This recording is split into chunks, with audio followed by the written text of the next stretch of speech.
నాగమల్లేశ్వరి గారు, జగన్ గారి టూర్ అంటే వస్తున్నటువంటి జనాన్ని చూసి కడుపు మంట ఏంటి కళ్ళు గుట్టాయి అంటారే, ఈ టైప్లో ఉంది ఇంత ఆంక్షలు పెట్టడం అని చూస్తూ ఉంటే. మహిళల్ని అడ్డుపెట్టి దాన్ని కూడా రెచ్చగొట్టి పొదిలి టూర్లో అక్కడ కూడా శాంతి భద్రతల సమస్య తలెత్తేలా కుట్రలు కూడా చేశారనేటటువంటిది చూస్తూ ఉంటే, నిజంగా జగన్ గారి టూర్ భవిష్యత్తులో బయటకు రావాలంటే ప్రజలే భయపడే సిచ్యువేషన్ కల్పిస్తారేమో. ఇప్పుడు 100 మందికే అనుమతి అంటున్నారు. ఏంటి ఆంక్షలు అసలు? అంటే సార్, నాకు ఎస్పీ గారు మాట్లాడినటువంటి మాటలు బట్టి చూస్తుంటే ఒక ఎక్స్ సీఎం కి మేము సెక్యూరిటీ ఇవ్వలేము, ఇది మా చాతగాని ప్రభుత్వానికి నిదర్శనం అని లిటరల్లీ చెప్తున్నట్టు అనిపించింది సార్. గమనిస్తే మీరు రాప్తాడ్లో కూడా అంతమంది జనాలు రావడానికి రీజన్ ఏంటంటే మిమ్మల్ని గాల్లోనే ఎగరేయిస్తాం, గాల్లోనే ఆపేస్తాం, ఇలాంటి డైలాగులు, రెచ్చగొట్టే డైలాగులు మాట్లాడటం మూలానే జనాలు వాళ్ళ నాయకుడికి ఏమన్నా చేస్తారేమో, ఏమన్నా అవుతుందేమో అని ఒక అంత భరోసాతో రావడం అంటే వాళ్ళ జనాలు నాయకుడి కోసం వస్తారు సార్, రాకుండా ఎలా ఉంటారు?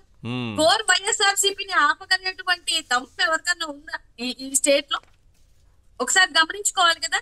ఇవాళ కూడా మిమ్మల్ని భూస్థాపితం చేస్తాం, అసలు ఈ పార్టీని లేకుండా చేస్తాను, జగన్మోహన్ రెడ్డి గారిని తిరగకుండా చేస్తాను, ఇలాంటి డైలాగులు సాక్షాత్ ముఖ్యమంత్రి సీఎం గారు మాట్లాడుతుంటే ఏమో ఈ ఏమంటారు, ఈ పర్యటనలో భాగంగా ఏమైనా చేస్తారు, ఏదైనా చేస్తారన్న భయంతో మా నాయకుడికి మీరు ఎలాగో సెక్యూరిటీ ఇవ్వలేకపోతున్నారు. కార్యకర్తలు ఆయనకి అండగా దండగా ఉండి నడిపించుకొని తీసుకొని వెళ్తారు సార్. గతంలో మీరు రైతుల కోసం, మిరప రైతుల కోసం వెళ్ళినప్పుడు ఒక్కరినైనా ఇచ్చారా సార్? ఒక మినిమం సీఎం కి, ఎక్స్ సీఎం కి ఉండాల్సినటువంటి సెక్యూరిటీ ఉందా? కార్యకర్తలే అతన్ని రోపులు పట్టుకొని తీసుకొని జాగ్రత్తగా వచ్చిన దగ్గర నుంచి మళ్ళీ ఇంటి వరకు తీసుకెళ్ళింది కార్యకర్తలే సార్.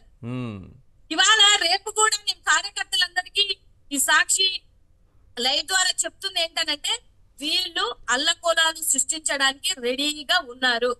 మనలోనే మన జనసంద్రంలోనే ఏమంటారు, దొంగలు ఎలాగైతే లోపలికి వస్తారో అలాగ వస్తారు, జాగ్రత్తగా ఉండండి. ఐడెంటిఫై చేయాల్సిన బాధ్యత కూడా మనదే, ఎందుకంటే ఇది మళ్ళీ మన మీద రుద్దుతారు.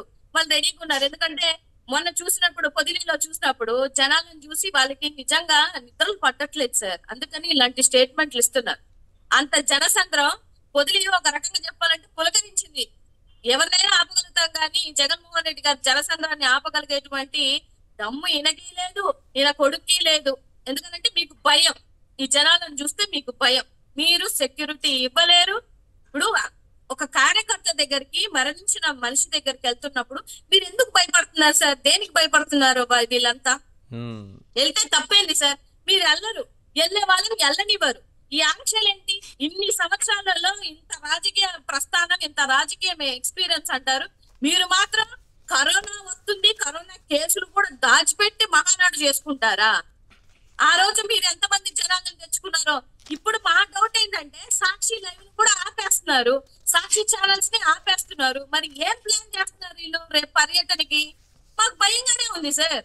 మా నాయకుడికి ఏదైనా జరుగుతుందని మాకు భయం ఉండదా? అందుకని పోటైతే అంతమంది జనాలు వస్తున్నారు. మేమే అండా దండ ఆయనకి, ఎందుకంటే మీరు సెక్యూరిటీ ఇవ్వలేకపోతున్నారు. హైకోర్టు చెప్పినా ఇవ్వరు, సుప్రీంకోర్టు చెప్పినా ఇవ్వరు, నేషనల్ కమిషన్స్ చెప్పినా మాట వినరు. మరి అలాంటప్పుడు మీరు ఎవరు చెప్పినా వినలేనప్పుడు మా నాయకుడిని కాపాడుకోవాల్సినటువంటి బాధ్యత కార్యకర్తల్ని, కోర్ వైఎస్ఆర్సీపీని, మా అందరి అన్నదమ్ములది మా బాధ్యత. దాంట్లో తప్పేముంది సార్? ఇవన్నీ ప్రశ్నించకుండా మీరు చెప్పిన ఒక పాయింట్, సాక్షి అసలు వస్తోందా రాష్ట్రంలో? చూసే అవకాశం ఉందా అసలు?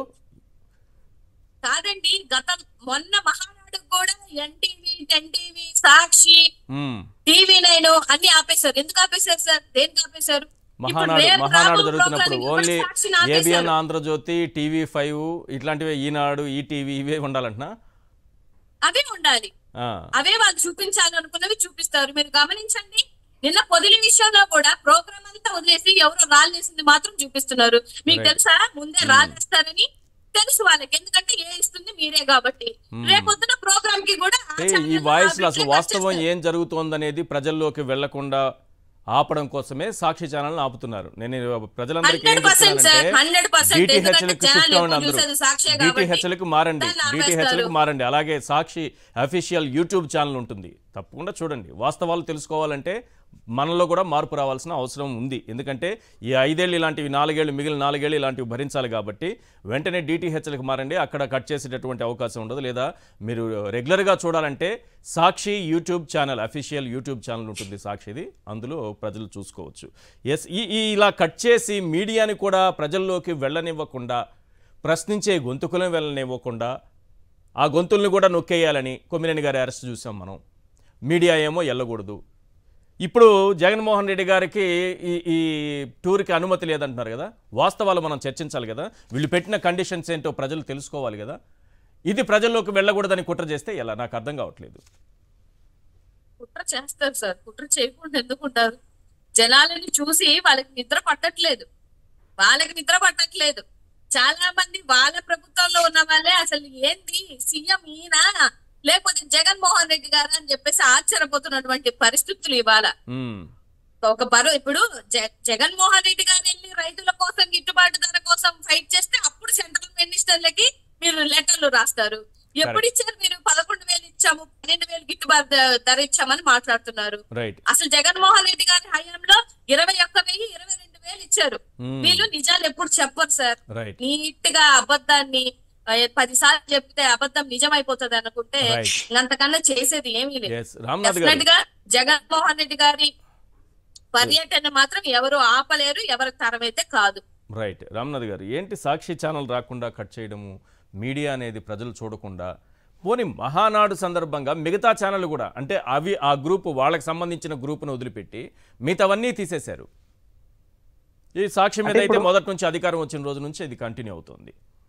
ప్రజా వ్యతిరేకత పెరుగుతోంది అని తెలిసినప్పుడు ఏం చేయాలని మాట్లాడుకున్నప్పుడు ఏదో ఒకటి చేద్దాం సార్ అంటే ఏదో ఒకటి చేయండి అని చెప్పారేమో కానీ చంద్రబాబు నాయుడు గారు ఇవన్నీ నిజాన్ని దాచే ప్రయత్నాలు చేస్తున్నారు కానీ సాధ్యం కాదు ఈశ్వర్ గారు. ఎందుకంటే 2004 ముందు ఏ మీడియా సంస్థలు ఉన్నాయి? అసలు ఇప్పుడైనా సాక్షి ఉంది ఇటువైపు చెప్పడానికి, అప్పుడు ఏ మీడియా సంస్థలు లేవు. పైగా అలిపిరిలో బ్లాస్టింగ్ జరిగితే కట్టుకొని మరి రాష్ట్రం అంతా ప్రచారం చేశారు సానుభూతి కోసం. కానీ అంత పరిస్థితుల్లో కూడా ప్రజలు విప్లవాత్మకంగా తెలుగుదేశం పార్టీని చాలా ఘోరంగా ఓడించారు 2004లోనే. ఇప్పుడు సోషల్ మీడియా ఉంది, యూట్యూబ్లు ఉన్నాయి, వెళ్లాల్సిందంతా ఒక గంట ఆలస్యంతో మొత్తం ప్రతి ఒక్కరికి సమాచారం వెళ్ళిపోతుంది. ప్రతి ఒక్కరి దగ్గర ఫోన్లు ఉన్నాయి కాబట్టి ఇవన్నీ ఏంటంటే చంద్రబాబు నాయుడు గారు తన బలహీనతను దాచుకోలేక, అంటే ఆయన తన బలహీనతను దాచుకునే సామర్థ్యం కూడా కోల్పోతున్నారా? జగన్మోహన్ రెడ్డి గారికి వేలాది మంది వస్తూ ఉన్నారు, దాన్ని చూసి ముఖ్యమంత్రి తట్టుకోలేకపోతున్నారు అన్న చర్చ ఎందుకు వస్తుంది ఈరోజు? అంటే వాళ్ళ చర్యల వల్లే వస్తుంది. ఒక చిన్న ఎగ్జాంపుల్, తాడిపత్రిలో ఆయన కేతిరెడ్డి పెద్దారెడ్డి గారిని తాడిపత్రిలో అలౌ చేయండి అని చెప్పి హైకోర్టు కొన్ని నెలల క్రితమే ఆర్డర్స్ ఇచ్చింది. అక్కడ మాత్రం జిల్లా ఎస్పీ ప్రతిసారి ఏం చెప్తున్నారు, మీరు అక్కడికి వెళ్ళొద్దండి, ప్రభాకర్ రెడ్డి ఆయన మనుషులు ఉన్నారు, గొడవలు జరుగుతాయి, లా అండ్ ఆర్డర్ ఇష్యూ వస్తుంది కాబట్టి మీరు తాడిపత్రిలోనికి వెళ్ళడానికి వీలు లేదని చెప్పి సరిహద్దుల్లోనే అడ్డుకొని పదే హైకోర్టు అనుమతి ఉన్నా కానీ ఇక్కడికి జగన్మోహన్ రెడ్డి ప్రోగ్రామ్ దగ్గరికి 40 మంది మహిళలు వచ్చినప్పుడు పోలీసులు ఎందుకు పంపించారు? అక్కడికి ఎలా ఉన్నారు? అది కానీ ఏది వాళ్ళ మఫ్టీలో వచ్చారంటే నల్ల బెలూన్లు, ఒక్కొక్కరు చేతిలో 100కు సంబంధించిన నల్ల బెలూన్లు పెట్టుకొని వచ్చారు. అంత జరుగుతూ ఉంటే వేలాది మంది వచ్చే చోటికి 40 మంది మహిళలు వెళ్తే ఎంత ప్రమాదం అనేది పోలీసులకు తెలియదా? ఈయన ఎందుకు అడ్డుకోలేదు? మీరు వెళ్ళకూడదమ్మా, అక్కడ వేలాది మంది వస్తారు, ఏమైనా జరిగితే పెద్ద ప్రమాదం జరుగుతుంది, మీ ప్రాణాలకే ముప్పు ఉంటుందని ఎందుకు పోలీసులు ఆ రోజు అడ్డుకోలేకపోయారు? ఈ రోజు జగన్మోహన్ రెడ్డి రేపు వెళ్తారా, ఎలా వెళ్తారు, ఏం చేయాలని పోలీసులు అడ్డుకుంటున్నారు. ఒక చిన్న ఎగ్జాంపుల్, లూసిఫర్ సినిమాలో ఇలాగే అంటే పరామర్శకు వస్తూ ఉంటే నివాళులు అర్పించడానికి అడ్డుకోండి అని చెప్తారు అధికారంలో ఉన్న వాళ్ళు. పోలీసులు వెళ్ళి మీరు రావడానికి వీలు లేదని చెప్పి కారు దగ్గర ఆపేస్తారు. అప్పటి వరకు ఆయన అక్కడికి వచ్చారు మోహన్ లాల్ అనే విషయం కూడా అక్కడ ఉన్న కార్యకర్తలకు తెలియదు. ఎప్పుడైతే కారును అడ్డుకోగానే ఆయన కిందికి దిగంగానే అప్పుడు బ్యారిగేట్లు కూడా పనిచేయదు. అరే ఎంత పెద్ద తప్పు చేశామని చెప్పి పోలీసులు తలబట్టుకుంటారు.